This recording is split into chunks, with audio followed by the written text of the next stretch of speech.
Hey, Byte Club listeners. Are you somebody who loves listening to podcasts? Maybe you've even thought about starting your own show. If you're thinking about it, go for it. Take it from a couple of 23-year-old guys who launched their own podcast. Super fun to do, but can certainly be overwhelming in the beginning. That's why we use Buzzsprout. Buzzsprout is the best and easiest way to start, host, and distribute your podcast. Once you're ready to publish, they help you deliver your podcast to dozens of platforms, including Apple Podcasts, Spotify, and Google Podcasts. You also get a custom podcast website, audio player tools to use on other sites, and detailed analytics to track your show's performance. Sign up today and get a $20 Amazon gift card. To join us and hundreds of thousands of others, go check out Buzzsprout by clicking the link in our show notes. This will let them know that we sent you there and will support our show as well. Buzzsprout, the easiest way to podcast.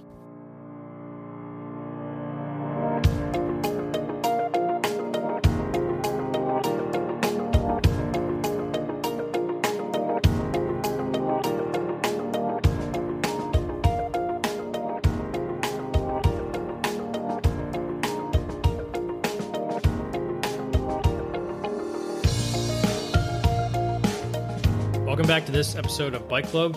I'm Collin Dreyer, and joining me as always is Antonino Febrero. We are back. It's July 30th, so sorry for the long delay between the episodes. We were away taking care of important business, aka I was on 2 vacations. So we're back, and we're very happy to be back, so sorry again for the delay. Yeah, like Collin said, we're pumped to be back, and thank you again so much for everyone who has subscribed to our podcast. If for you new listeners, if you haven't subscribed yet, please give us a follow on all your major podcasting platforms. And we're back, baby, and sports are back. And I think Yes, sir. I can speak for us that for both Collin and I, that we are more than pumped that sports are back on TV, baby. Yeah, we're going to get right into it. We're just going to be talking about basically what's going on nowadays. Sports are coming back. Baseball has started, even though I don't know how long that's going to last. That's what's going on. We're going to talk about that. We're going to talk about basketball starts tonight. Got a couple games tonight from the Orlando bubble. Hockey starts this weekend in Toronto in the bubble. And college sports and the NFL are planning on going ahead, but I guess we'll see. But we're gonna talk about all things sports. We're gonna talk about technology and sports as always, as this is a tech podcast. And we're gonna also, most importantly, we're gonna be talking about COVID-19 and how it's affecting everybody and how it's affecting sports also. Yeah, I'm pumped, especially because this Saturday is a Pittsburgh Penguins playoff game. Ecstatic. Yeah, it's like the extended playoffs. It's like because hockey's going right back into the playoffs, Right. But it's 24 teams are in the playoffs. Correct. Yeah, so it's like it's interesting to see how hockey's doing because like the Pens, they kind of split it at the end of the season, but they're playing the Canadians in the expanded playoffs, who are 31 and like 40 something. The 31 and they have a losing record, but they're in the playoffs. Which is weird to see. Right. Yeah, it is kind of strange though too, because are they? They're all playing all the games in Canada, kind of like the NBA is playing all of them in Orlando. Yeah, so the NBA bubble is in specifically Orlando. I know that the hockey bubble is in Toronto. I'm not certain if it's in both Toronto and somewhere else. I'll double check right now. Yeah, but I tell you what, there's like a bubble effect going on in the NHL as well. It's like the NBA in that regards. It's like a quarantine of players all in one spot. I don't know how that's going to work though. I mean, the could bubble go really is well, really bad. Yeah, I mean, the bubble is definitely more effective than what's going on, I think, in the MLB, as you're seeing that already. Right. I tell you what, though, I'm just so pumped that sports are back. I think everybody is. You know what I mean? Yeah. Yeah, the hub cities in the NHL for the bubble are Toronto and Edmonton. Okay. So I don't know who's specifically playing where, but that's sort of their version of the bubble. Because I don't know why they decided to do it in 2 cities instead of like the NBA where they just did it in Orlando. But the NBA has... Their setup is sick. That's really cool. Yeah, but the NBA has 9 teams in the East and 13 in the West, which is 22 teams. So that's basically the same as the NHL. So I just don't know why the NHL did it that way, but I mean, I think a bubble is certainly more effective as far as mitigating the spread of the coronavirus. I think absolutely, because everybody's in a confined area, for lack of better words. The staff, the coaches are limited. Not the entire staff or coaching staff is there, I don't think.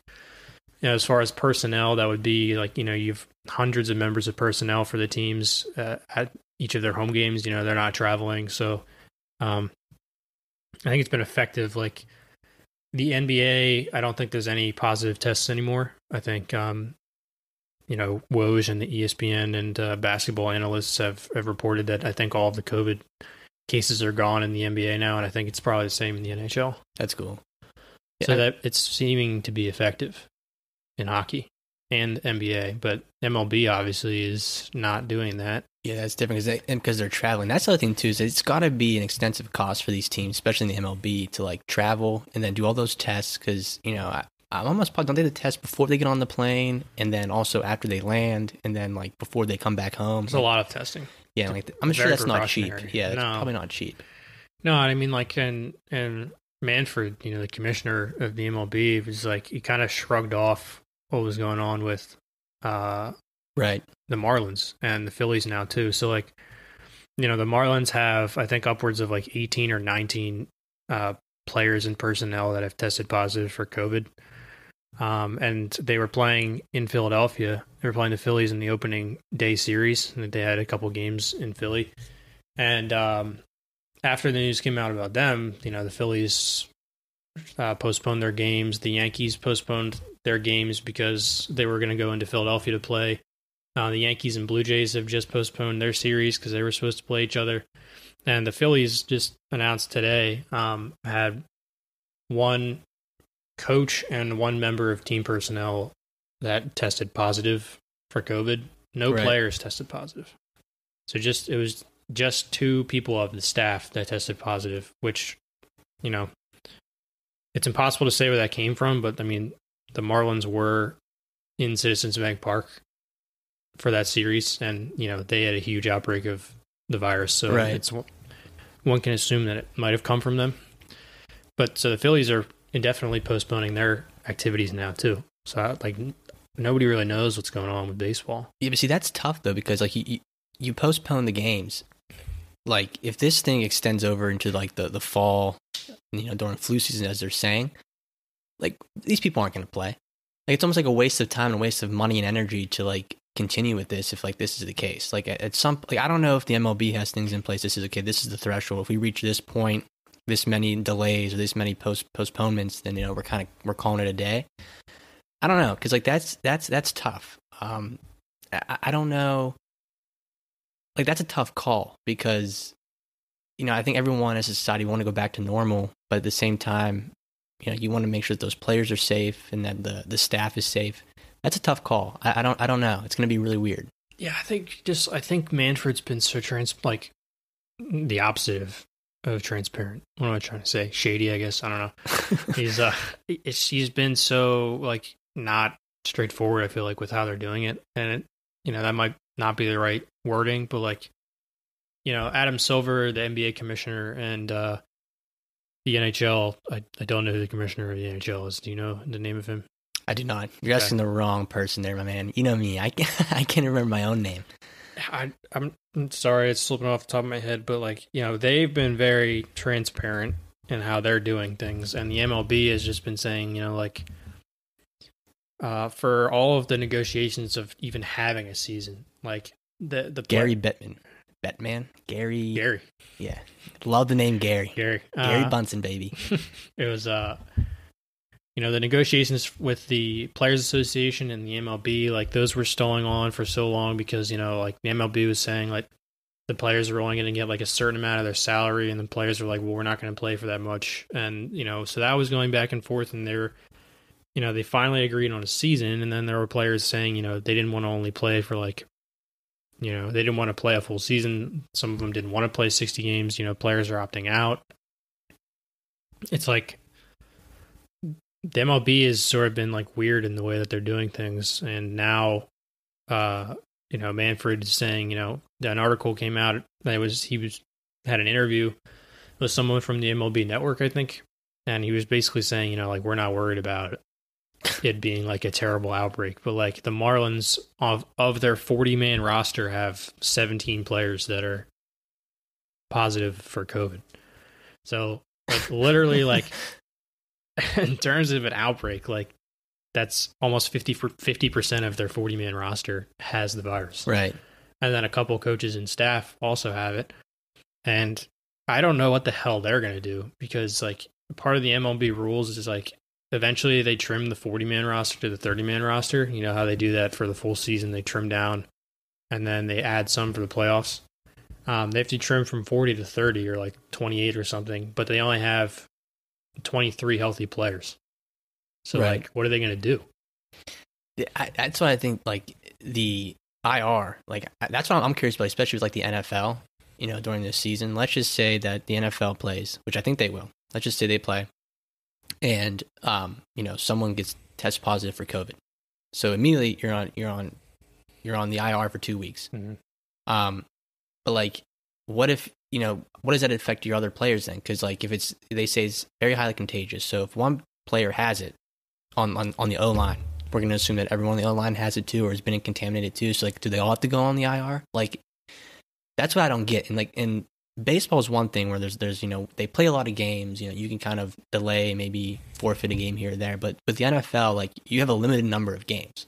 Like right. a 2 weeks is 2 games missing. And that's like a big part of the season. So I that's what like hockey, basketball, baseball, like I'm not, too concerned with people missing games because of COVID. But with football, with the NFL, I think it's a completely different story. Even in college, like I think that's a completely different story. Yeah, like it's really hard to tell. Like, a lot of people have differing opinions, obviously, on what's going to happen. Like the NBA and the NHL, 150% are going to happen, and in my mind, they're going to finish because of the way right. that they took the precautions in order to set up the bubble. And I think people were poking fun at it at first, and I was kind of the same way. But like, it's such a good and effective method of mitigating the risk of spreading the virus, not only to your team and personnel, but like if they were traveling like the MLB is, they could be spreading it to right anybody. I don't know, like if they're flying on planes, like they could give it to flight attendants or the pilots or whatever. Like now that the NBA and the NHL are in the bubble, that's sort of not the case. And they all have like these, like players were complaining about like this giant pamphlet, like of like 100 pages of precautions and stuff that they can't do. You get at the NFL or the NHL or the NBA or both? Honestly, probably the majority of them. I think it might have been the NBA that I'm recalling, but like it's like an overabundance of caution, which is a good thing. Right. It's just, and some of the players, like when they first got there, were like having YouTube videos and posting stuff on social media of like, this is our dinner or whatever. And it was like a grilled cheese sandwich and like a salad. They're complaining because they couldn't have their private chefs make them meals. Tough life they live, man. Yeah, but they were like, like Lou Williams got, damn it, I don't know. I don't think he definitely didn't test positive, but he left his room to go like pick up chicken wings or something. And according to the precautions and the guidelines set forth by the NBA and agreed upon by the Players Association, he was infringing upon those. So like he's actually suspended for the first game or so of the season because he left the bubble to go pick up some wings, which like doesn't really sound like a problem because like we're all doing that now, but like when you're on such a large platform as the NBA is, $1 billion revenue platform, right. like you got to follow the rules. So like he's actually suspended for doing something so menial that any of us regular people would be doing on a daily basis. Right. And I think about the NBA too, though, is I think they're taking a lot of precautions, especially with what you just mentioned, because I mean, in my opinion, when COVID first started, and people were talking about it, and there was like this, this rumor going around that we were going to quarantine. Whenever what's his name from the NBA made that joke and he tested positive or whatever, like Rudy Gobert. Yeah, Rudy Gobert. Yeah. That right there, that was like society was like, that's it. Let me just spread my hands all over the microphone. Yeah, like that. Like, it's like, I think like they learned from that like early on, like real quick, like, oh, this is a terrible backlash. People were pissed. You know, they got a bad rap for that. So I think like the MLB might learn now that, like, you know, if people start getting sick and people get, you know, infected, you know, they're gonna learn and change. But I just think that in the middle of a season to like what's the MLB gonna do? Like, that's the thing with like baseball and football. It's like those stadiums are, those courts, you know, whatever you want to call them, are too big to like put into a bubble. You know, I mean, like some MLB stadiums, some NFL stadiums are domes, but you can't play all the games there. You know, it's just not possible. Yeah, I understand from that aspect, but like, yeah, in terms of Rudy Gobert, like how fucking stupid do you have to be? Like, I understand, like, it was sort of not like it didn't scale to, you know, mass hysteria pandemic yet at that point. Right. That was kind of when like shit hit the fan. Was like when sports got canceled, everyone started losing their. That's personally when I was like, when sports got canceled, I was like, you got to be kidding me! Like, this is a real thing. Like, holy shit! Like, yeah, this is like, wow. I kind of reacted in that way too, but it was like, after seeing what he did in that press conference, like, you know, people were furious. Right. Like, I kind of wasn't like that. And I was kind of just like, come on, man. Like, what are you doing? Like, he didn't know that he had it, which is fine. But like when the media is asking you about it and it's like a serious thing and you just like do something stupid like that, like I was pissing people off. Like his teammate, like Donovan Mitchell, who's like the young star on the Jazz. Mm-hmm. I think like they've had like a fallout because of that. Really? Yeah. Like, you know, you never know how serious it is because like you see all the stuff on social media and reports and everything. Of saying, you know, like Donovan Mitchell will never forgive Rudy Gobert. Like, that's extreme. But like, if you like listen to interviews that he's giving, like he seems like he is still like kind of peeved because he was the first person after Gobert to test positive. So like it was the two of them. Oh, okay. And like Gobert is an all-star in the league and he's a defensive specialist and he's like a beast in the paint and whatever. And Donovan Mitchell was one of like the premier young stars of the NBA. So it was like when those guys tested positive, just like the shit hit the fan.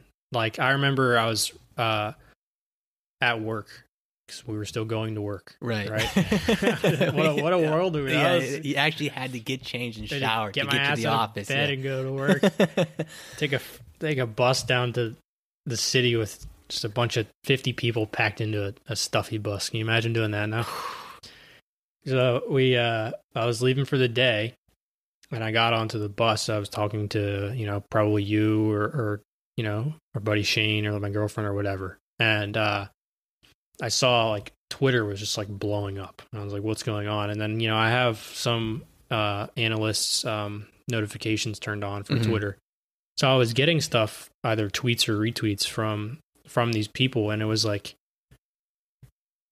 all hell like breaks loose like in Oklahoma City. Like one of the medical personnel like stormed, like physically what it sounded like sprinted, like hauled ass onto the court from the locker room and was like stopping play because like they were about to tip off, and then all of a sudden like there were, you know, all the fans were in the arena and like, wait, they kicked everyone out of the arena that day? Yes, well, all the fans were. I didn't know that. All the fans were in the arena. It was regular, you know, proceeding as usual NBA basketball game. There was like right before tip off, a medical personnel ran out, told the referees and the coaches on the floor that Gobert had tested positive for COVID. I don't think it was as. I don't know if it was as clear. You know, right then and there, like he ran out and said Rudy Gobert has COVID-19, like it's decided. But like they had known something to the point where they ran out and said like we cannot have this game move forward, and they canceled the game. The games that night for the rest of the NBA proceeded as usual, I think, but that was the last night of the NBA. Wow! Until tonight, we're back. We're back. Sports are back. Sports are back. We're back. Couldn't be better. Yeah, I mean that's crazy though. Like.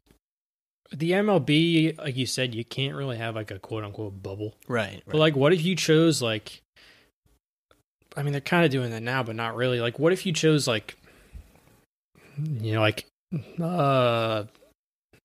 6 or 7 MLB stadiums or like even like maybe 3 or 4. Yeah, but like logistically, I don't know how that would work because you have all of these teams in the NHL and the NBA, but they had already played their season. You know, they were at the luxury of having like 60 games under their belt to the point where they could just say, you know, the NBA is like, hey, we got 8 play-in games, warm-up games, whatever, for teams that have a chance to make the playoffs. And then we'll start our regular playoffs.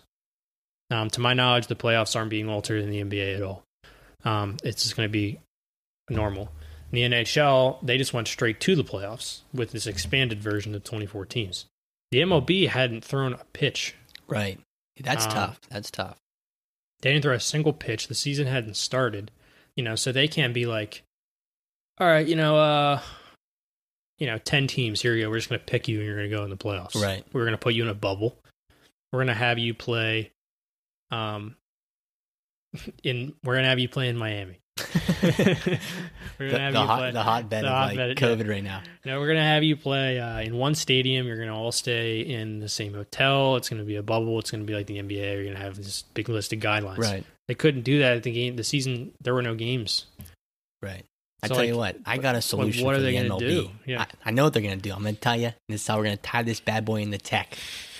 We're gonna write a letter to the commissioner tomorrow morning and suggest that every player play Wii baseball. That's the only sport you could do that with. Can't do it with football. You're going to attack people in the living room? No. Set up some AR, put them in front of a TV, track it, throw some pitches, hit some balls. Not sure if the Wii has the technological capabilities of doing that, but like PlayStation VR or right. Just Xbox has to have VR. They have to. They have that Kinect. I'm sure they have some sort of VR or something like that. That's an interesting idea. Can you imagine that? Can you imagine, dude? I think esports are gonna just. I mean, I don't really watch esports, but I know they're popular. Yeah. Like worldwide, I think like they are like one of the top watched sports in the world or something like that. Don't quote me on that, but I think don't quote him. don't quote. I'm just spilling out complete bullshit right now. No, not really. Claims. Just making false claims here. But like, I think I was talking to my cousins about this the other day. Like, I go online and I watch like YouTube videos of like people playing Call of Duty, or people on Twitch, streaming their games. Like, sure. I think that like the MLB should host a tournament and play MLB The Show, and just have like They actually did that. Did they really? Well, it wasn't like a huge thing like you're suggesting, being broadcast for like esports level of right, national attention, but it was actually, there was called like the players tournament or whatever. There was one player from each MLB team and they did that where they did it on Twitch. So like for the Pirates, I think it was Cole Tucker. Tucker. Yeah. Really? So Tuck was playing. It was one player from each team, and they kind of just did like a bracket system of MLB The Show, and I think you just played one game, or maybe it was like a series or something. I didn't know that specific details, but they did do that during the off time, and just kind of pass the time. And they streamed it? Like, it wasn't on ESPN or anything like that, was it? No, it wasn't like a league-wide stream. It was each of the individual players had their, Twitch or Mixer or whatever their platform was that they were using. Was it sponsored by the MLB or no? I don't know. It might have been. Probably. It was either sponsored by the MLB or some like company who had money to do it, Gotcha. That's cool though. I mean, I think that's like a cool concept though too, because like with my little cousins, they watch Twitch and YouTube streaming of these video game players like Ninja, Fortnite, and what's this one guy? He actually cracks me up. He got banned recently from Twitch, but he would wear looks like a bulletproof vest. Oh. I can't remember his name. He always wear like the sunglasses. Yeah. He would crack me up. But like these guys are like just huge, man. Celebrities. They're like celebrities. They're like, quote unquote athletes. Yeah. Well, they consider themselves athletes, I think. So like, I mean, like is there an actual esports league? I'm gonna look this up right now. No, there is a league, yeah. But like it's like they get like Dr. Disrespect. Dr. Disrespect. He's the man. I think he got banned from Twitch or something like that. Yeah, he did. He it's kind of he got permanently banned for stuff that we don't need to bring up, but because I don't feel like looking it up, and I'm pretty sure it wasn't obviously if he got banned, it wasn't for something too light. So, but yeah, I mean, he was Yeah, he was funny just because of his old getup. You know what I mean? Right. That's yeah. kind of his old thing. And he had a huge following. You know, Twitch is huge. I mean, like Ninja makes like a couple years ago. I remember it was a big headline in like the heyday of Fortnite. He was making like $500K a month. That's insane. And this year, like, well, he went over to Mixer, you know, the new streaming platform, which I literally have never heard of. I've never heard of it, but it's a Microsoft's platform, I think, through Xbox. Because Amazon bought Twitch, so it's Amazon. I've literally never heard of Mixer, and he was announced that he goes to Mixer, and he got like a $30 million payday this year just for switching over. Well, he's essentially like, I saw something on social media that was like these players had this amount of payout or buyout for like this season. So, you know, I had NFL, NBA players, like this part of their contract was what they're going to get paid. So, you know, you had NBA players like Russell Westbrook or like, you know, like LeBron James who have these big like $25 to $30 million yearly salaries. And it was a top 5. And number 1 was Ninja. And he had a $30 million like salary for this year alone. Jeez. Like, and so that means he's only exclusive to Mixer. Like he can't stream on Twitch or YouTube or anything. Yeah. They did sort of like a Joe Rogan Spotify type of deal for the podcast. So like he's moving his Spotify exclusively over his podcast exclusively over to Spotify. Think about that though. Think about that. Well, Joe got $100 million. So it's like to go to Spotify. Yeah. Wow. I mean, exclusivity is like the name of the game right now. Right. I mean, so it's like that's kind of what they did. Is like Mixer said to Ninja, you know, like they recognize that he's a huge star in gaming and esports, and you know they wanted it to be exclusive. They gave him all his money, and now he's exclusively on that platform. And I used to watch Ninja. Yeah, I used to love Fortnite, dude. I used to play Fortnite all the time. Horrible at video games, but dude, you can ask my friends. You can ask my my girlfriend too. I mean, she was always giving me shit for it. It was like, and the prime of Fortnite was, I believe, our junior year of college. I think that's kind of when we really like went to fucking town on Fortnite, dude. Like I love Fortnite. Like that, it was like all of what anybody was doing was playing Fortnite. You know, little kids, people our age, people older than us were like addicted to this video game. That was because it was free. That was the whole thing. And then, you know, obviously they have their microtransactions, which is where they have little kids using their parents' credit card and spending hundreds of dollars. That's how they make all their money. But like junior year is like, we'd go to class. Me and my roommates, or most of the time, we just wouldn't go to class. We'd be skipping class and just playing Fortnite. It was funny because with 3 people living in a house, you don't have 3 consoles. All right. So the way that Fortnite was set up is that PlayStation and Xbox couldn't intermingle, obviously, because they never can until the recent Call of Duty games. But I had a PlayStation. You know, my roommate Shane had an Xbox, and my other roommate Tony didn't have either. So he was playing on his PC. This just like behemoth of a PC. It was like, this was the laptop, mind you, that he took every day to class. It was like 17 inches. Right. Seriously. Like huge. 17 inches. Like it was like we always tease him. It was like a TV. It was huge. It weighed a ton, and he took it every day to class, and he would just fold it up and put it in his backpack. So he was playing Fortnite on that, John. And I was playing on the TV. We'd play together. But if we all wanted to play together, you know, like how the hell do you do that? There's no split screen in Fortnite. We only had one console that would intermingle with PC. So eventually, not my current Mac, but I had another MacBook Pro that was just slightly older. It was like 2013 or whatever, or 2015. I downloaded Fortnite onto that thing. And if anybody knows anything about Mac laptops, is, you know, they're exceptional laptops for what they're built to do. Right. But they're not gaming computers. If you want a gaming Mac, you got to buy like a tower. Right. You know what I mean? Like, I was trying to play Fortnite on this laptop. So it was me, Shane on the PlayStation and the TV. He had the luxury of the big TV. The big TV. Nice luxury of that. And then Tony playing on a laptop, but it was a larger laptop. I had this little 13-inch MacBook that I was playing Fortnite on, and it was the slowest performance ever. The worst quality you've ever seen. Like, it was like the quality that it was on like the original like Game Boy Advance, like that sort of shit. Like it was awful. But I was playing because it was like we were playing together. It was a good time. I mean that's what it was. And then we had a fourth teammate, Ethan, was always playing with us. You know, our buddy Ethan. Yeah. So Ethan. yeah, I mean, like Fortnite was awesome. I mean, I used to play Fortnite with you too. I mean, I played. Absolutely. I mean, I played. I mean, it was a big thing. I played with you, my other buddies, my cousins. But I just, to be honest, you know, I suck at video games. I think, remember, what was the other game? Apex? We used to play that together too. Well, that was the next one. You know, like we loved Fortnite for maybe, honestly, the majority of that year, I think. And then Apex came out, another free game. Fortnite was kind of becoming a little old in people like our minds. The younger kids like still love it. Right.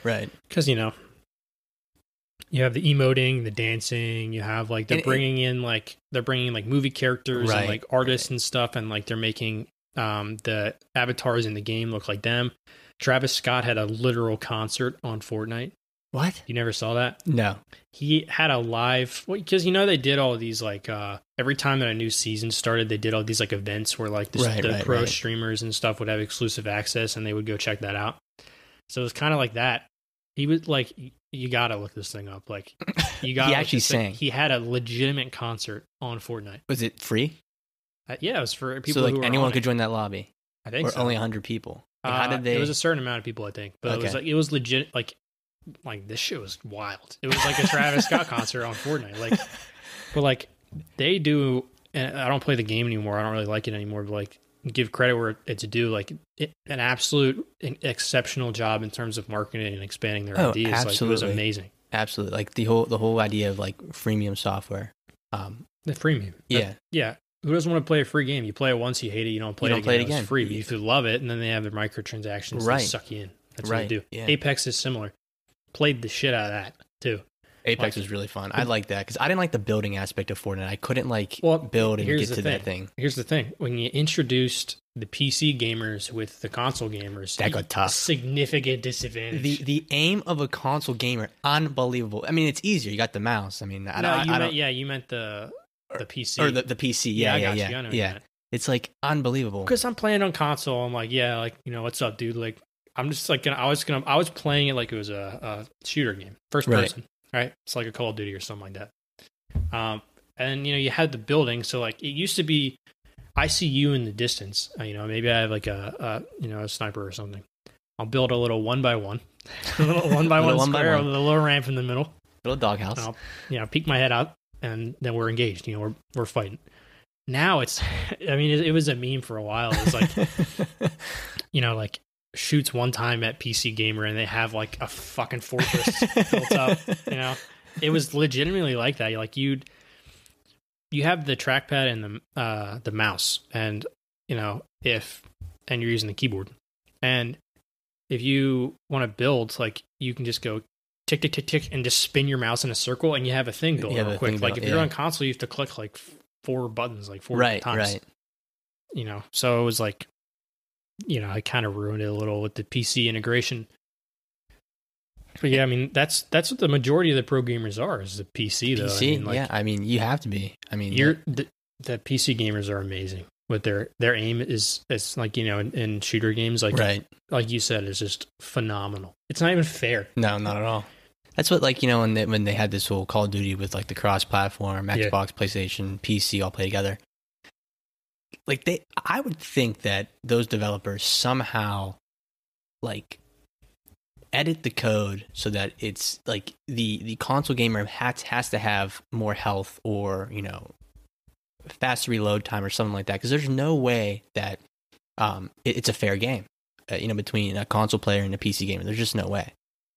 I mean, quite literally, it would be less of a fair game though if you were just like editing the sliders. You know what I mean? Right. That's true. It's just, you're just put at a disadvantage, you know, that's all it is. I mean, Yeah. I mean, I wonder. I mean, gaming is gigantic. I wonder how esports is. I mean, I haven't heard anything about esports in a little bit. I could just be kind of going over my head. I'm trying to look it up right now. Like League of Legends is like big in that. Like that's like there's Overwatch. Overwatch 2 has I mean, a day ago I saw on ESPN that Overwatch League. This article says ESPN. Like, who are the Overwatch League coaches, top teams after week 25? Week 25? So they've been playing they've been playing for 25 weeks. Have they been playing remote? Like, what is going on there? I guess it's always remote. Yeah, that's cool though. 25 weeks, we didn't even know. Well, that's great. Well, I tell you what, I was in Vegas 2 years ago.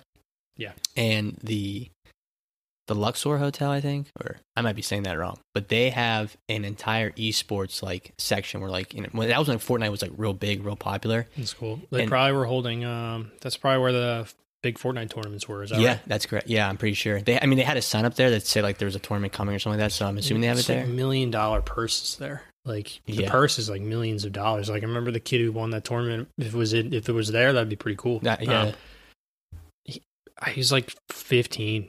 He won like $2 million. Like, what do you do with that kind of cash at that age? Like what? Like, dude, the amount of money that you can make on social media and streaming now, whether you're a streamer on YouTube, just doing stupid stuff on YouTube, or if you're like a gamer on Twitch, like the money that's there now is ridiculous.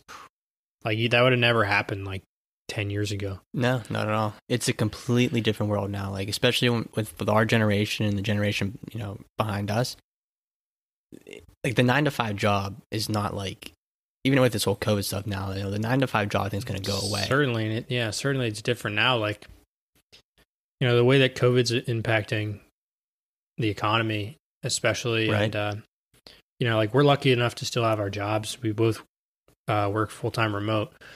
And as software developers, we kind of never really needed to go into the office. Right. Tons of companies are just staying full-time remote. Like, I've heard about companies that are just like selling their office and they're just going like full, like, they had a smaller office for like employees. It might have been like a regional branch of like other other larger headquarters. Right.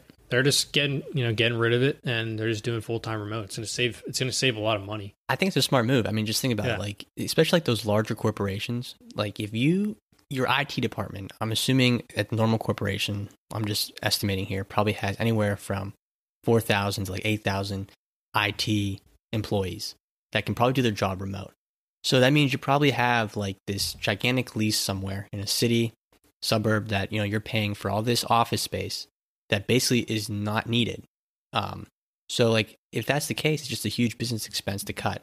I truly believe that, while this was a tragic thing that happened, this whole COVID thing, I really believe that this is like going to change the way people work. And I think businesses are going to hop on that train, because I think even like me, myself, I don't have any kids, but if I had a kid, yeah, I hope I don't, but if I had a kid, like, and I spent the last 4 months at home watching them, and taking care of them, like, it's almost a benefit to me to like be home now. Like, I think like, companies can almost get away with having like, I don't want to, condone taking away employee benefits, but like this is in and of itself is a benefit, I think, to most people. Yeah. Yeah. I mean, it's like the whole world is different now, Right. And the phone's going off. Yeah, the phone's going off. Calling into the podcast. So hope someone picks that up, because I'm not editing that out. No, we're not getting that out because we were in the middle of a conversation. I tell you what, though, Gary, this is a good time to get into the tech talk about sports and how tech intertwines. Dude, we've been there, man. I mean, we got off of shocker. We went on a tangent. Right. Not really. Esports. There's sports, right? Yeah, there's sports, right? That's fair game. It's a debate. I guess it's a debate. It's fully recognized now as a sport, though. But we went from the sports into the esports. Let's talk some tech. Absolutely. This is the regular listeners turning it off now. They don't want to hear about the tech stuff anymore. No, we're not going to bore you like kind of last week. Last episode was a little bit boring. A little bit boring, but yeah, but like everybody loves sports. Sports are back. Yes, Get sir. excited. Sports are back. Sports are back. The MLB is on its way out. See ya. I tell you what, though, there's no way they finish the season. Man. No, Come on. I mean, after this stuff happens, like, I would love to see it. I love baseball. I'm a huge proponent of baseball, but like, they've been in several aspects, they're ahead, and we'll get into that. Kind of analytics and Moneyball. Like, I feel like they really kind of kicked that off, that revolution. Yeah, that revolution, which is absolutely. sick because I mean that's huge now. Obviously, all the teams in all of the leagues are using that now. But I feel like in a lot of aspects, baseball is still behind. Like, they're losing so much of their viewership. Like, it's America's pastime. America's pastime. I still love baseball. I grew up playing baseball. I'm a big golfer now. I'm more into golf now, I guess, because that's the sport I still actually play. But I loved baseball. Like, baseball has shaped my childhood. But I still love it. I'll watch it, God, I'm a Pirates fan, so, like, I hate my life. But you're the same way. Me too. I watched the entire game the other night that they were a 5-1 in the ninth inning, and they blew the lead. 5-1. Any surprise there, though? No, I mean, you're not allowed to be surprised as a Pirates fan. Right. I mean, it's just like, whatever. The season's meaningless. They weren't going anywhere. Right. I digress. So whatever. But I mean, I love baseball, but it's like, I've definitely, without a doubt, shifted more to the NFL and the NBA, maybe even hockey at this point. It's because it's just so much more exciting. Playoff hockey is one of my favorite things to watch, I think. Playoff hockey gets crazy. It gets intense, man. Like, your heart's beating out of your chest. Even if I'm watching the Stanley Cup, when I was watching that, like the Bruins versus the Blues. I don't have a dog in that fight. Right. But if overtime playoff hockey, 3-on-3, holy shit! And when the puck is in the opponent's side of the ice, dude, it's just like it's like you're playing Pong. Like, it's just like back and forth. It's just back and forth, back and forth. Like, they'll go on the 2-1 advantage, and the goalie will save it. And it's a 2-1 the other way. It's a 2-1 the other way. Breakaway. It's crazy. Right. But it's like, just even us talking about it is getting us like physically excited. Saturday, baby. The Pens. But that doesn't happen to baseball. Like, I know.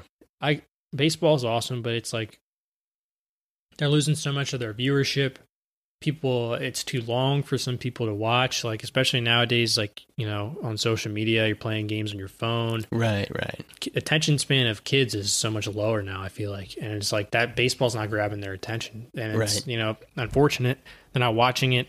They're not playing it anymore. They're going to shift towards basketball and football because those are the huge revenue getters now, and they're more exciting. Right. Yeah, I agree with you. I mean, I was the same way. I grew up playing baseball. That was like the only sport that I was like semi good at. That I played in grade school and high school. Played in high school, man. You'd be pretty good at baseball playing high school. Yeah, I mean, I was decent. I mean, but like, I love baseball, but the weird thing about it is, like, I cannot watch it. Like, I'll tune into a game. I'll tune into a game and I'll watch like an inning or two, but it's like maybe like I'll like get a notification from Twitter like, oh, this is going into the ninth inning. It's all tied up. Bases are loaded or something like that. I'm like, okay, I'll tune in now. Like, that's exciting to me. But to sit there and just like watch each pitch go by. It's like 9 innings of baseball, like, right, for like 4 hours. And I'm a hypocrite because I golf. Right? No one wants to watch golf. I enjoy watching golf, though. That's the weird thing. I can, like, it's peaceful. 5 hours. Fucking rounds take 5 hours. You got Bryson DeChambeau taking 30 minutes to hit a putt on the green. I play golf, too, which also takes 4 hours and is more frustrating when you're stuck at a public course behind people who are just shanking the ball over the place and they won't let you go through. But it's like, it's weird how all of the sporting events take the same amount of time. Right. But they're significantly more exciting than others. Like, you have the 4 major sports leagues in terms of the NHL, the MLB, the NBA, and the NFL. Like, they all last relatively the same amount of time. Hockey is obviously a lot shorter than the others in the sense that they're 3 20-minute periods. That's an hour of gameplay. You have like 15-minute intermissions. All in all, that game might take you 2 to 2.5 hours at a maximum. The MLB, 4 hours, guaranteed 4 hours. Then I kind of just like the NBA in the NFL is sort of like 3 hours, kind of around 3 hours. Yeah. But it's like, time is relative. They're not really that different, right, in terms of time. But like, I'll pick the NFL 10 times out of 10 before the MLB if I'm watching the game. Oh, absolutely. And that doesn't even matter if I'm watching like the Titans play the Rams. Again, like, I don't give a shit about that game. Well, fantasy football. Fantasy. I'm gonna have but like, even if it's a random game, like, I'll sit there and watch it. Right. It's just like exciting. The sports are exciting to watch for me. I'm a huge sports junkie. Yeah, I agree. I mean, I just can't do it with baseball. Like, they're so behind on, the implementations and the additions that they're adding to their league, like in terms of, technology and just, or even just changing the rules, trying to make it more exciting. They're just not doing it. Right. And speaking of like the technology is like, when they added an instant replay, like I remember being at some games and like watching the instant replay and being like, oh, that call's going to be overturned for sure. And it's like, the call stays. It's like how did you miss that call now that like it's on instant replay? But I also think that the MLB is like, baseball in general is the one sport that you could probably like get rid of umpires. Yeah. Because like I'm a huge proponent of that. Yeah, because I think like baseball, I mean, see, I agree with that, but I also am sort of against it because I think the one thing that I like about baseball is I enjoy like the arguments between players, coaches, and like the umpires. Like, you get rid of that completely. Like, there's no, it's completely subjective at that point if you use technology, like the strike zone. Go in, measure the player's chest to their knees or whatever you want to make the strike zone, and like it's hit or miss. Well, it's subjective now. Or yeah, you're right. Yeah, correct. I guess it's like the old heads who like baseball, like, oh, don't change the game. Right. That's kind of why they like it. But I mean, go ahead. Like, yeah, but like I think that like I just think that like this is like the one sport that like you can completely get onto, or completely go away with referees, or the majority, or not referees, umpires, the majority of them in the game. Like, I agree. I mean, we were talking before the show, and I was saying how like, you could put a sensor in the each bag, a sensor on the ball or a sensor on the glove, and when the ball hits the glove and the foot hits the bag, like it's just a timestamp. Who got there first, who hit the position first. If it's the player, he's safe. If it's the ball, player's out. I guess there's some logic in there. You got to kind of consider, was the first baseman's foot on the bag, or things like that. Yeah, I mean, that sort of stuff. I'm not ever going to see that happen. I don't think with baseball. I think by the time it gets there, baseball might just be dead entirely. Right. Which is, I mean, it's unfortunate. I mean, if we go to robot umpires, which like I am a fan of doing that, in terms of an entertainment perspective, like you said, arguing with managers and the umpires, like that's exciting to see, but it doesn't happen all the time. Right. And I see a lot of people upset and complaining about, like, even on Twitter, like, because, everybody is like an armchair quarterback nowadays, where they're just like, I do it all the time. Okay. Honestly, like, I'm not going to downplay the fact that I do it. Like, I'll watch a Pirates game and be like, oh, that's a terrible call. Right. Everybody does that though. Absolutely. Like, especially nowadays, where one of the advances that a lot of networks are using, whether it's a national television network or a local broadcast, like whether it's like AT&T Sportsnet for the Pirates, or if it's like NBC Philadelphia, or if it's like just straight up TBS where you have a national game on, they pretty much, every single one of them I've noticed, have a strike zone box now. Yeah. Yep. That's being broadcast on the center field camera. So it's kind of like a little floating box there. And as the pitches come in, it'll have the dot where the pitch landed in the catcher's glove relative to the strike zone box. And then most time there's also like a little number underneath it that has the speed of the pitch. Right. So like a lot of times it comes in and you're like, all right, well, that's not even close. It's a ball. And the umpire rings them up because they called it a strike. Right. And that kind of goes to, the catcher's framing ability and stuff like that. So like, I mean, that's like such a barbaric part of the game that you kind of just can't get rid of. Right. Absolutely.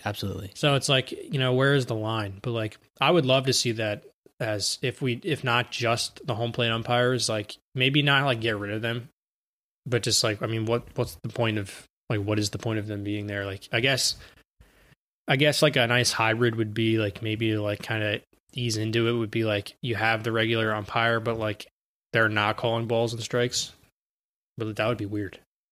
Yeah. Because you can't just get rid of the home plate umpire, because like if there's plays at home and stuff, like you're not going to be able to determine like who's safer out unless one of the other umpires does it. Because then you would have to get into the technology of like the tag and the sensors and everything, like you just mentioned before. Right. Like it's just like I don't know of a way to do that yet. Yeah. Like I would love to see it if they can do it in some capacity, whether it's just like the home plate umpire is just like chilling behind home plate and the ball comes in and it's just a strike or a ball and that's it. Like they don't call it. It's just a machine calls it. I think that's like if we were to start somewhere, that's where it has to start. Like you would have to have some sort of human umpire at the game to police those sort of interactions. Like there's too many unknowns, I think, for this. I think like, programming and software works in really, really well in like, a known environment. When you have, the logic is really solid whenever you kind of know like, A, B, and C can happen. If A, B, and C happen, do X, Y, and Z. I think like with sports, not just baseball, really any sport, there's too many unknowns. You have to kind of have a controlled environment that I think sports don't really have right now. But yeah, I think it's a really interesting concept, and I think like, baseball is slow moving enough that, if you're gonna like experiment with a sport, I think you should start with baseball for like, what'd you call it, robo umpires? Yeah, just robot umpires.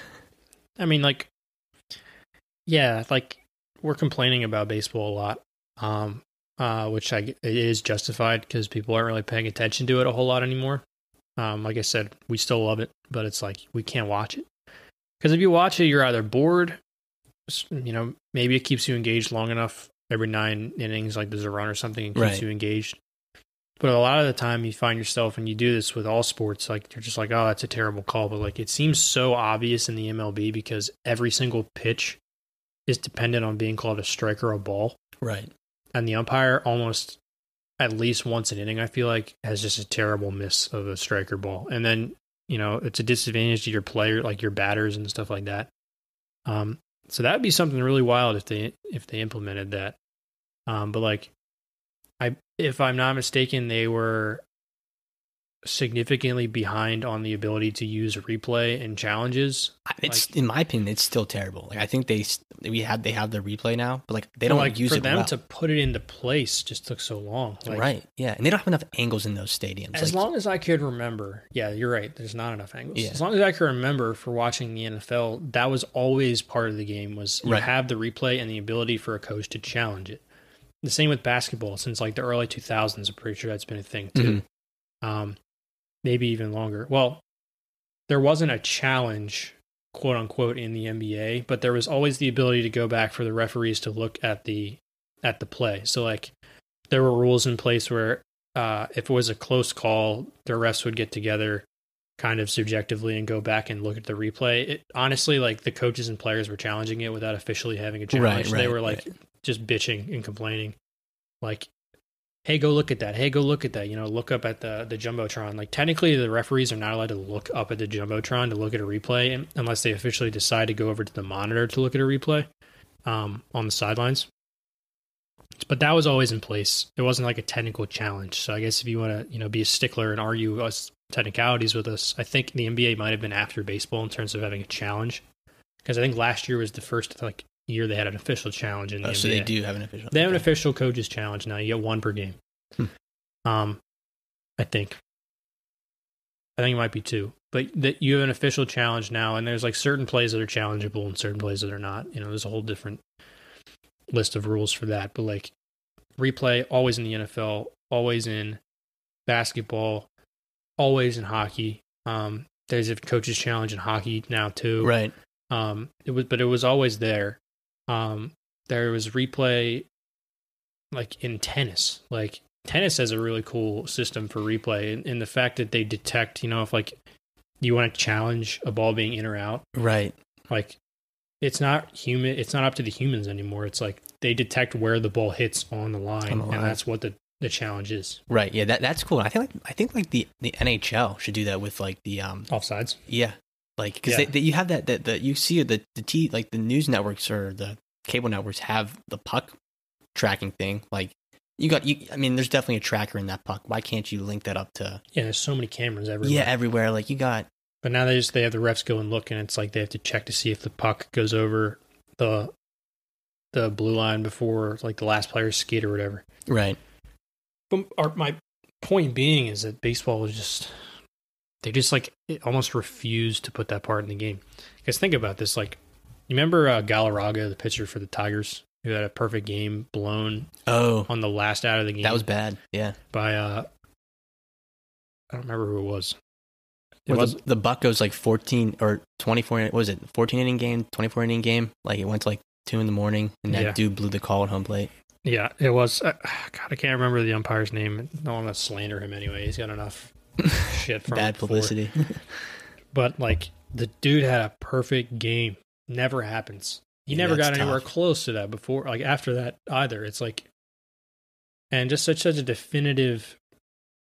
Like so, it was. They did it a perfect game, right? For anyone not familiar, he has a perfect game. No hits, no walks, full 9 innings. It's the last pitch of the game. A ground ball is hit in the infield. It's like it might have been like second base because he ran over to cover first base. Right. So it was a hit in the hole. They toss it to him. He steps on the bag like a full second before the runner hits first base, and the umpire called him safe. Yeah, and there was no way to challenge it or replay it. But every angle on replay, the replay was there, but they just couldn't use it. It was bizarre. Yeah, that's like why have the replay if you can't use the replay? And the other thing that's interesting about baseball as well, like even before replay, when there was calls like that where multiple witnesses kind of said, okay, this is bad, this is a terrible call. There is no like overturn, like there, like the whole idea of the challenging of a play. Like once it's called, it's called. Yeah. Like what's the point of that? Why do you have the replay? If you're not going to allow the play to be overturned or challenged, don't have replay. Exactly. Yeah. Like and don't show it stadium. Literally don't have it. That's what I'm saying. Yeah. Like, you have you're in a stadium full of like tens of thousands of people, and you have that perfect gameplay happen. You have the entire. It was in Detroit, first of all. Okay, so it was a home game for that guy. Right. Fans were going crazy. It's a home game. That happens. It's replayed a million times on TV. It's replayed a million times in the stadium. The umpires see the play because I guarantee they're looking at the Giants, the 100-foot tall screen in left field. Like they see it happen. Like the fans know that they messed up. The umpires know that they messed up, but they can't do anything about it. It just defies all logic. Right. Like, what is the point? But like, it's like I don't know what they're doing with some of these things. And like I said earlier, I've watched some games where now in the MLB they've challenged a play. And I've watched them like, okay, I've watched that replay. I'm like, okay, that call's getting overturned. Then it's just like the call stands. I'm like, how? Well, yeah, you need it. You hear it all the time, especially in the NFL. Indisputable evidence, right? Yeah. So if it's again, it's subjective. Anything at all, even the slightest bit that would lead you to not believe that play can be overturned, you're not overturning. So it's like, I feel like I see it in basketball a lot more than the NFL. I feel like in terms of plays not being overturned, like maybe not even on challenges, but like if the ball goes out of bounds, it's a lot of out of bounds plays in basketball. So like, in a late game situation, maybe under 2 minutes or something like that, that's when they go to the replay automatically without having to use a coach's challenge. They're actually not allowed to use a challenge in the last 2 minutes, but you tell the ref to review it, they're going to review it. Like same concept like the NFL. Exactly. If I tip the ball out of bounds, and it's like you and I go for the ball at the same time, we both hit the ball at the same time, and like I hit it out of bounds last, but it's ruled my ball because the refs think you hit it out of bounds. And if they go to the replay and like our hands are on it at the same exact time, even if like you're sitting at home, like, oh, that's gotta be my ball, or sitting at home, that's gotta be my ball. They're not going to overturn it unless they 100% know definitively that it is what it is. Right. So that happens a lot. And like you were saying, we watch plays all the time where we believe that it is clear, and I think the majority of people believe it's clear, but like referees and umpires feel like they cannot like overturn a call unless they know for sure. Right. But sometimes it's not even them. Like I know in basketball and the NFL, like they have like the main replay headquarters now where they're like talking to people who like, so it's not even like the three referees at the basketball game go to the monitor and like they're not deciding, like they're looking, but they're talking to someone in like New York. Right. I mean, it's crazy. Yeah, but I think that like, to me, in my opinion, that makes it the game better because now I agree. It's more like, you know, you're getting a fair call, you know, but I just get pissed off sometimes. I'm watching these games. I'm like, you had the replay. You showed this replay 45 times. Like, yeah, how? It's how hard to be, it's hard to not be biased, but like, I do it a lot. I feel like, trying to be like unbiased just as like a huge junkie of sports in general. Like I'll be watching a game with, like I was at the Steelers-Ravens game last year, the first week 3 of the season, I think, when we almost beat the Ravens and Justin Tucker had a game winner in overtime. I mean, there were like 3 or 4 calls that game where they went to review and like you had Steelers fans, you know, screaming like that it should have been gone our way. And then like Ravens fans, like I was with my buddy Mike, who's a Ravens fan. I went to the game with him. Like he was saying it should have gone their way. And like, if you really like the sport of football or basketball or whatever it is, and like you're like a huge fan of that sport, and you should be able to remove bias from the replay. Like it's a replay. Exactly. It's a replay. Exactly like, my point. If I'm a Steelers fan and something isn't going to go our way in the replay, like I could be pissed off about it, or if I could just recognize like, you know, God damn it, like it's not going to go our way. Right. It's just like so many people are just like, they cannot remove bias from that. And they're just like, I want everything to go my way. Right. But it's a replay. It's a replay. Like you're not just like choosing one way or the other. Yeah. It's literally set in stone. You have to follow what is on the replay. Like, yeah. You can't just say like, oh, no. He stepped out of bounds. It's like, no, he's in the middle of the field. No, he's close to out of bounds. It's like, yeah. Replay is wild.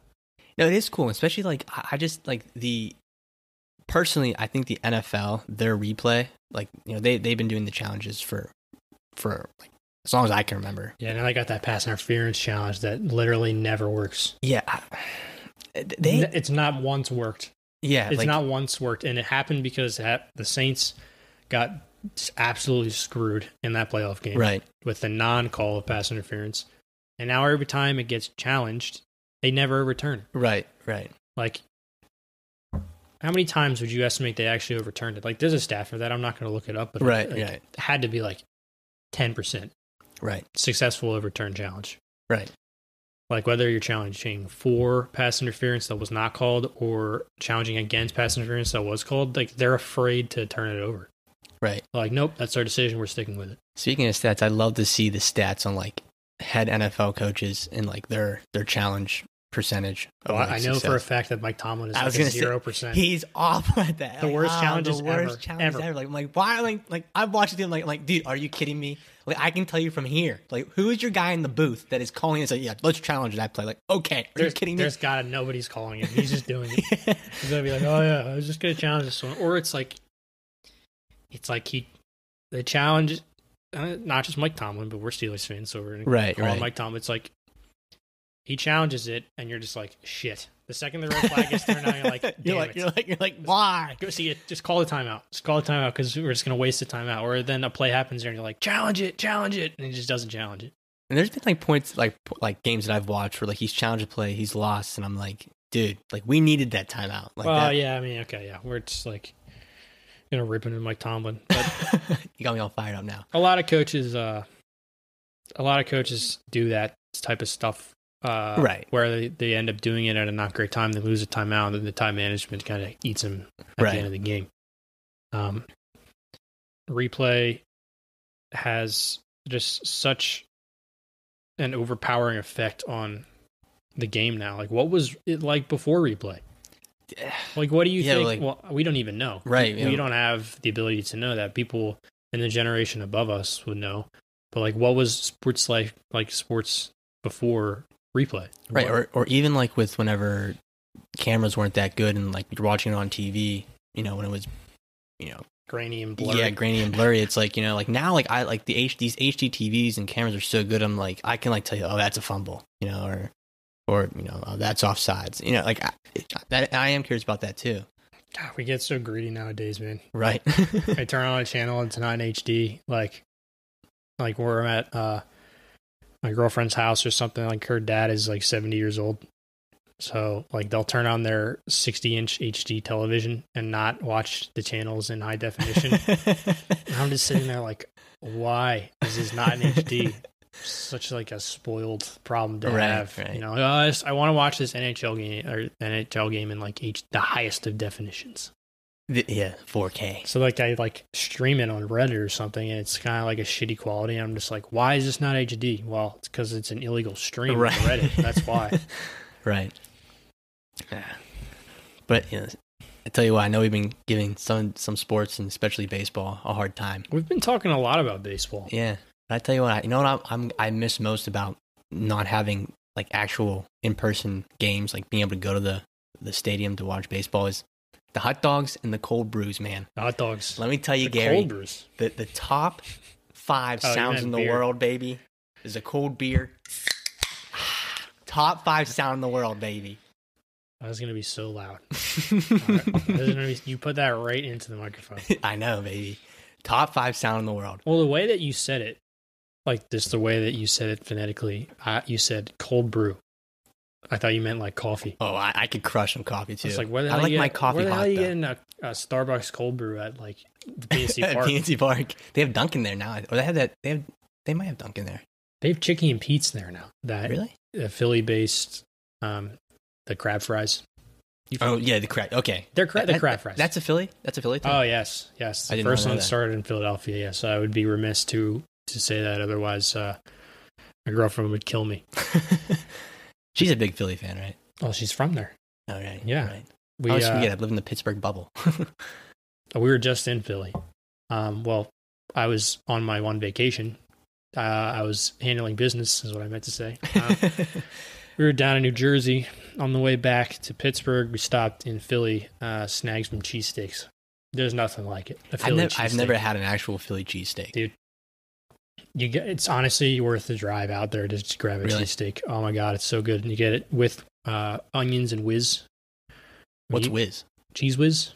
Like just those like American cheese. You ever had cheese whiz? No. It comes in like you buy it at the grocery store. It comes in like a can. It's like artificial cheese.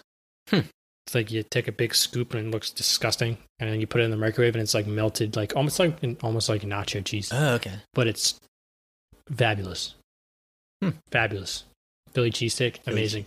The cheesesteaks here, I like cheesesteaks. You know, I like cheesesteaks anywhere. The cheesesteaks here, are just not even close to a Philly cheesesteak. You know, and I used to get that. I get crab fries anytime I'm in Citizens Bank Park, which is also a really cool ballpark. I like PNC because I think PNC is one of the most beautiful backdrops in all of sports in general. You know, you got like the Rockies Mountains in Colorado. Like, that's awesome. In Coors Field in Colorado. Have you been there? No, but I mean, you see it on TV. It's like it's literally mountains in the background, man. But it's like you got the whole city of PNC Park. Citizens Bank Park's really cool. You got the big bell in center field that sways back and forth. Yeah,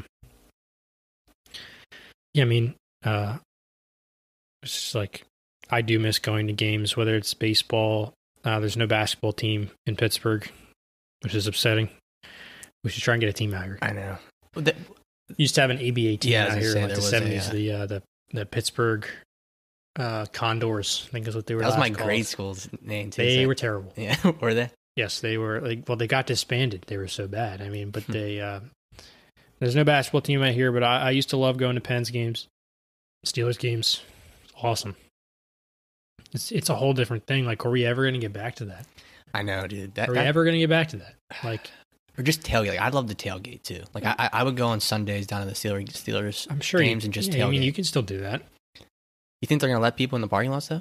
Yeah, I'm sure. I mean, there's not going to. I'm sure they'll let you do that as long as you keep your space, probably.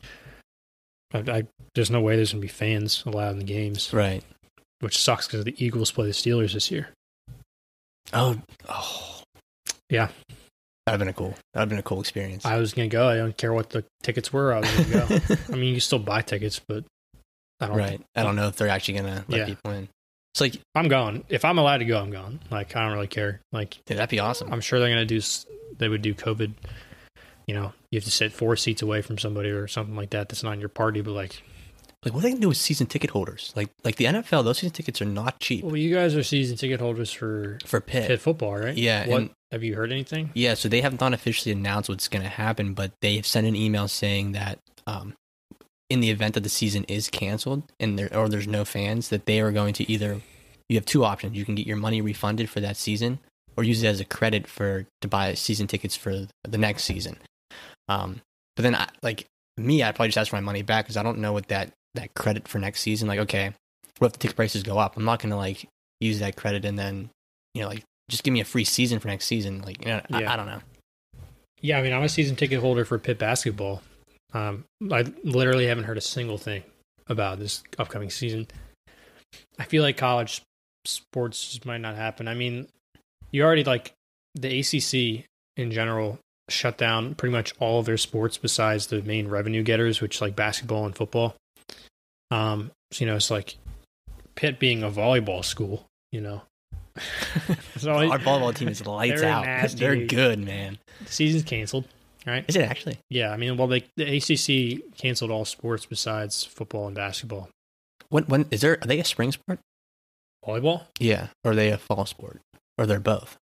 I actually don't know, but I'm pretty sure. I honestly don't really like they're saying like they're gonna have spring sports. I don't see that happening either. No, but I don't think so. It's hard for me to say that the basketball and football won't happen just because of the revenue that it brings in. I mean, I haven't heard anything about basketball, college basketball wise, because there's no college term right now. But for football, the ACC is strictly playing an ACC schedule, and a lot of conferences are doing that. The Ivy League outright canceled all of their stuff. Yeah, I saw that. Yeah, but like the Big Ten, the SEC, the ACC. The ACC is playing only ACC teams. Like Pitt had what looked to be a pretty easy schedule, in my opinion, and now it's because they had non-conference games and stuff like that. Now it's shifted, and it looks like they have a pretty tough schedule now. But like Notre Dame is now playing in the ACC for this year. Yeah, I saw that too. Which also, as a Notre Dame fan growing up as a kid, I kind of hate it because like they were always independent, which I necessarily never agreed with that because they play in the ACC for literally every other sport. Mm-hmm. But they have that contract with NBC, so that kind of makes sense. But they're now eligible to win the ACC title. Like, come on. Yeah. Like, what is that? College? I don't know. I cannot. How do you win a title for a league you're not in? What is that? Because they're Notre Dame, man. Yeah, I get it. I'm a fan, but it's like also like... Yeah, it's weird. As a Pitt fan, too, it's like... as a Pitt student, my priority kind of shifted to being more of a Pitt fan, as I should have. So, I mean, it's just irritating. And, like, if you're not a Notre Dame fan, you hate Notre Dame. Like, no one likes Notre Dame because there's such a, kind of like the Cowboys. It's like a huge name and, like, they're a really hateable team. Sure. So, like, the fact that they're playing in the ACC, like, going to have the chance to win the title, like, they're probably going to win the majority of their games. I mean, I think they'll still get steamrolled by Clemson. But, like, it's kind of rubs me the wrong way. How do you win a conference title in a conference that you are not in? And the other thing too is like the college football playoff. Like I don't get that. Like I know it's you tough. Don't like it? Yeah, I don't like the way that it's decided. Yeah, like the committee. Yes, quote unquote. Yeah, I just think it's too biased in my opinion. Like there's like absolutely. Like last year, I think there's some teams that like I can't remember it was last year, 2 years ago, like the Georgia Bulldogs. Like I thought like they should be in. Like they either were like on the fringe or something like that. I don't know. I can't remember if they made it or not. I'm getting like with all these sports being canceled. I can't remember if I'm talking about last season or 2 seasons ago. 5 seasons ago. Yeah, like I don't. But there's just some things where I'm like, absolutely, there's bias involved. You can't. It's always bias. Everything's biased in politics. I mean, same with March Madness. Some of the teams that get in there, you're like, how the hell did this team get in? Like before March Madness got canceled, and you kind of have to remind yourself that March Madness was canceled. I know. Isn't that weird? That's weird. That's weird to think. Like, there were teams that were on the bubble before COVID having the term of bubble normalized for sports. Like, there was the March Madness bubble teams that were maybe not getting in the field. There were, like, Indiana was on that list, and they were like 14-14. Like, how are you 14-14 and getting in whatever? part of me believes that some of that stuff is like money generating too. Like, okay, who's going to have the most viewers? Who's going to? Yeah, I agree. You know, like, I mean, you're not going to put a small school in when you can put in like a Duke who might have a shitty season. Right. And you're going to put them in because they're Duke. Exactly. You know what I mean? Like, it's all politics at the end of the day. No, it's all bias until you replace us with robots. Like, exactly. I was about to say the same thing. You replace humans with emotionless entities like robots or whatever. Make all sports objective. I mean, technically, like the idea of a sport and the rules is quote unquote objective, but like we've been discussing here, there's a lot of subjectivity to it. Yeah, you're not like I said, like you said, you're literally never going to be able to remove it. No, yeah, unless you replace us with the robots. Right. That's gonna be the next sport. We should invent it. Robots playing other robots. Actually, they kind of had those like robot fighting competitions in like college and stuff like that. Yeah, like the little, but they're not like robots that mimic like human beings and human movements. Beings. It's like little remote control robots, like you're battle robots or whatever. Yeah. I mean, I feel like we got pretty off topic. Yeah, per usual, but we still kind of tied it back in and still talk about tech. I mean, I think that like that's the interesting, in my opinion, I think that's the interesting part about this topic of sports. You know, and like I think that like the topic of sports will come back in later episodes because I think it's, you know, there's a lot to talk about and we can touch on many different things with sports and technology. But like the interesting thing I think that out of today, what we've been discussing is sports might be like a part of society, a part of the world that we can't actually fully integrate technology into. You know, like there is like a humanity side to sports where, like, you know, like we were saying with the umpires, like people kind of enjoy like the missed calls and sometimes, you know, it pisses us off, but you know, part of it.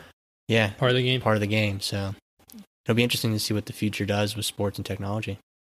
Yeah. I mean, we talked a lot about baseball, which I feel like given the times currently, the way that things are with all the news breaking for COVID and everything, and in terms of COVID prevention, I feel like baseball was kind of the hot topic for us to talk about, which was good.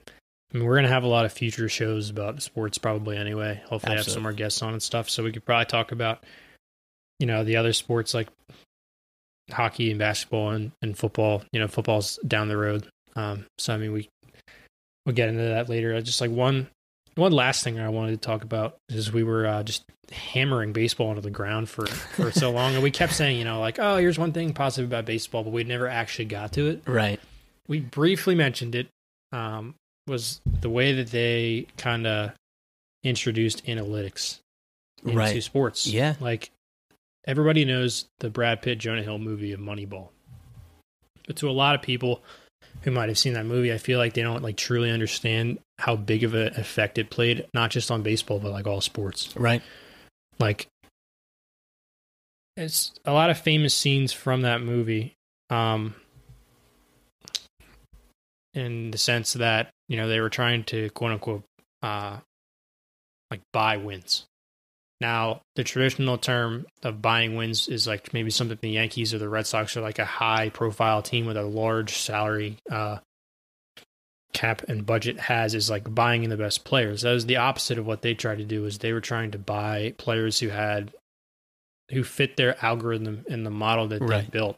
You know, so they were notorious for buying like these cheap players who were being released by everybody for these like barbaric and what felt to be fundamental reasons of like scouts, and they just eliminated the scouts and just built a team based off mathematics, which is crazy, unbelievable. Yeah. Like Bill James was the notable statistician in the 70s who like kind of theorized this sort of ideology in the 70s, and everyone thought he's just insane.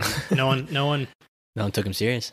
You can't build a team based off of an algorithm. Like, there are intangibles, you know, there's he's got ball skills, you know, things like that. Stupid buzzwords that like these scouts will like hold people to. Like, you know, there was one scene in the movie, which I really liked, where the guy was like, yeah, he's got a really ugly girlfriend. And it was just like, and then like Brad Pitt, like Billy Bean, Brad Pitt's character was portraying Billy Beane, who's the general manager of the Oakland A's. It's like, what the hell does that matter? He's like, he's an ugly girlfriend, he's got low self-esteem, low confidence.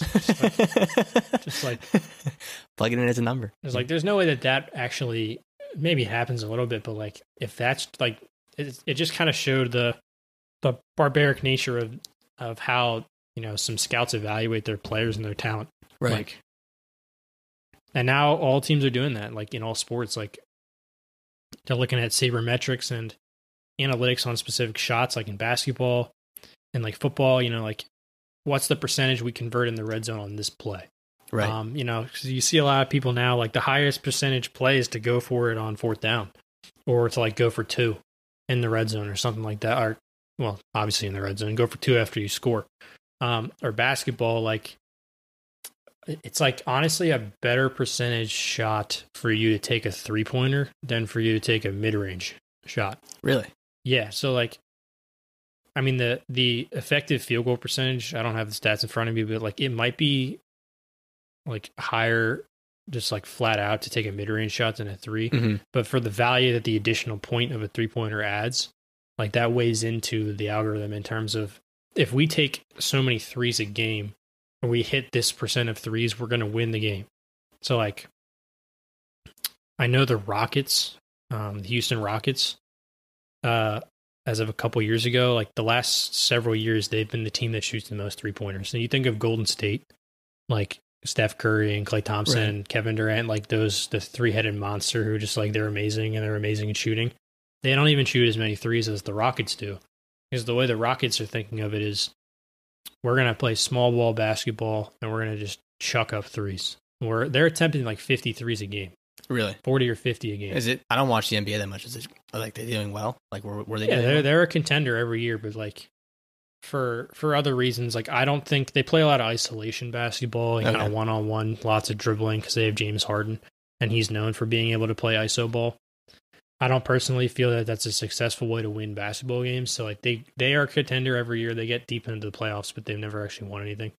Gotcha. But it's working. Like it's sort of like kind of like Moneyball was. Like the Oakland Athletics made it to the playoffs like 3 consecutive years. They won 100 games the one season, but they were always an early exit out of the playoffs because they weren't a fundamentally sound baseball team.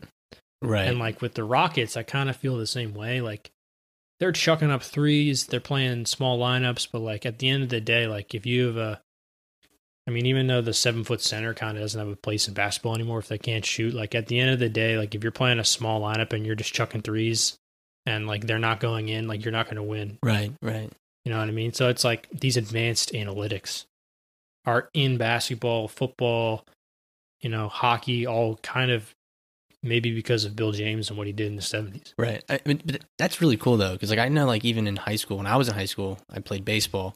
And we had this app called Game Changer, and there was this iPad app that we would basically do the bookkeeping on. So you would, do the book on it, like you would do like normal baseball book, but it was on an iPad app. And it would actually, it would save your stats for your team and the teams that you played against. So when you would play them again, you could just upload that roster again, and you had stats from the teams that you played previously. So like we used those analytics in high school where we'd be playing a team that we played for maybe the 3rd time that season. And, we look at a person who's coming out to bat and, okay, the past 3 games, 70% of the time they hit the ball right field. We shift everyone over, so like even like minor adjustments like that. Yeah. The shift in baseball now is just ridiculous. You see it on every play. On every play. Yeah. You got a lefty, there's a gigantic shift on the right side of the field. The second baseman's in damn near right field. They're so far out. Right. And they leave the entire left side of the infield open. It's a wonder how these guys don't bunt the ball down. Right. But they just like can't get a bunt out. They can't get a bunt. Or they don't want to. They just think they can hit through the shift. It's crazy how effective that is. Just like to the naked eye, like if you don't follow baseball and you have a left-handed batter and there's a big shift on the right side of the field and the furthest person over on the left side of the infield is usually the shortstop because of the range of motion that they have. But they're like almost at second base. Right. Kind of in the normal shortstop position almost. And even further to the right, like the person with the naked eye would look at that and say, what are they doing? Like, why doesn't that guy just hit it over there? Right. That's because if you look at the numbers, like he hits it to the left side. He's a left-handed batter. He hits it to the left side of the field 15% of the time. Right. So you play an aggressive shift on that side. And you throw him inside, you make it extremely difficult for him to hit it to the other side of the Exactly. field. And you see all these guys nowadays in baseball who will pull like a little sheet out of their pocket on every batter and see like, where am I supposed to play? Right. Like you see that all the time. It's like, this guy's a lefty. We're shifting. Yeah, spray charts where they've been hitting the ball consistently this season. Or like some guys even have such the tendency to like hit ground balls or something like that. Like maybe having runners in position is different, but like you see 5-man infields now. Right. You bring like an outfielder in or you put 4 outfielders out. It's super weird how they're moving everything around just based off of analytics and that.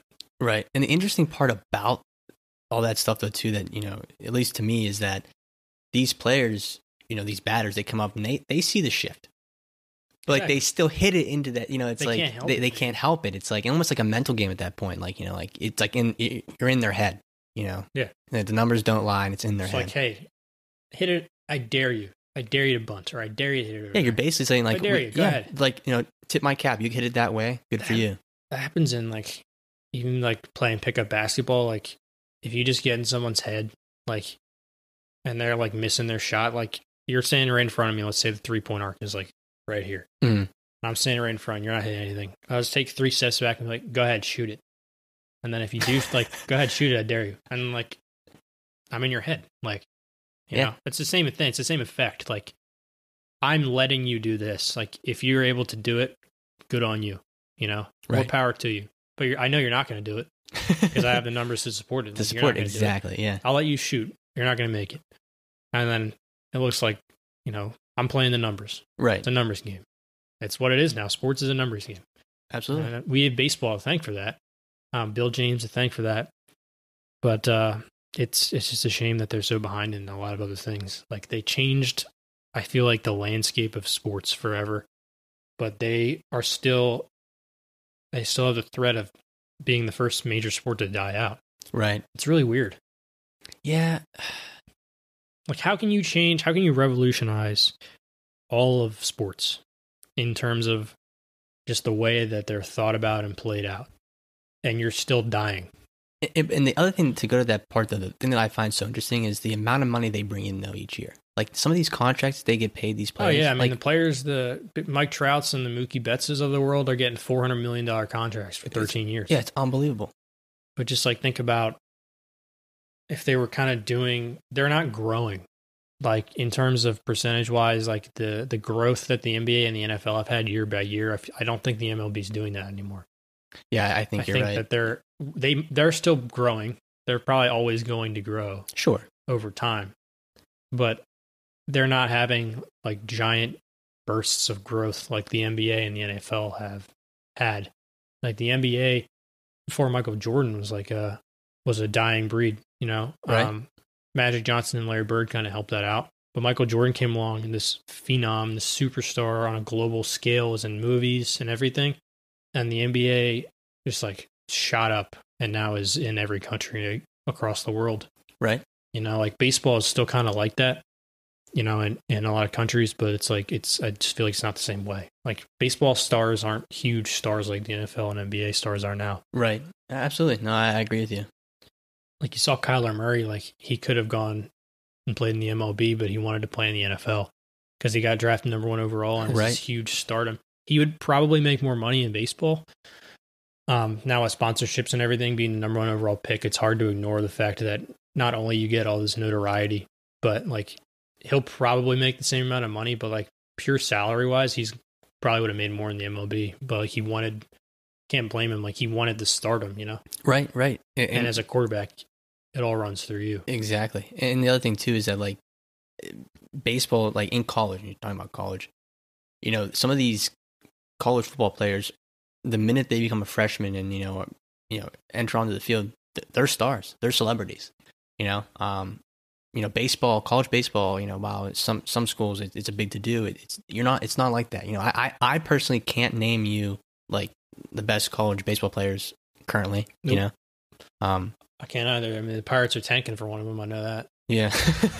I had to look him up yesterday. I was seeing all this like hashtag like tank for Kumar or whatever. It's like, what is this? Yeah.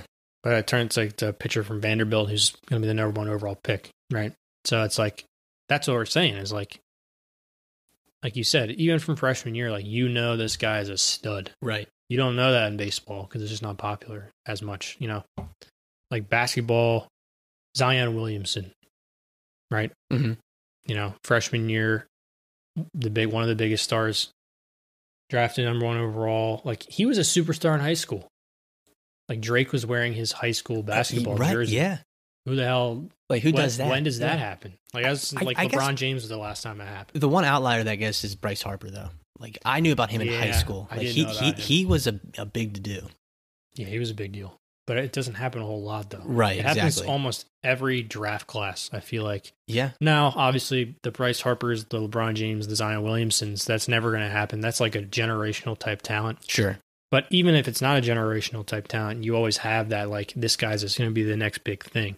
You know, like, in college football, like Trevor Lawrence, you know, like, maybe he's a generational type of talent, but we know, like, even if it's someone who's like a mid first round pick, like, we know that they're a star anyway. Right. You know what I mean? It's just like, I feel bad for baseball sometimes, man, you know? Me too. Shit. Yeah.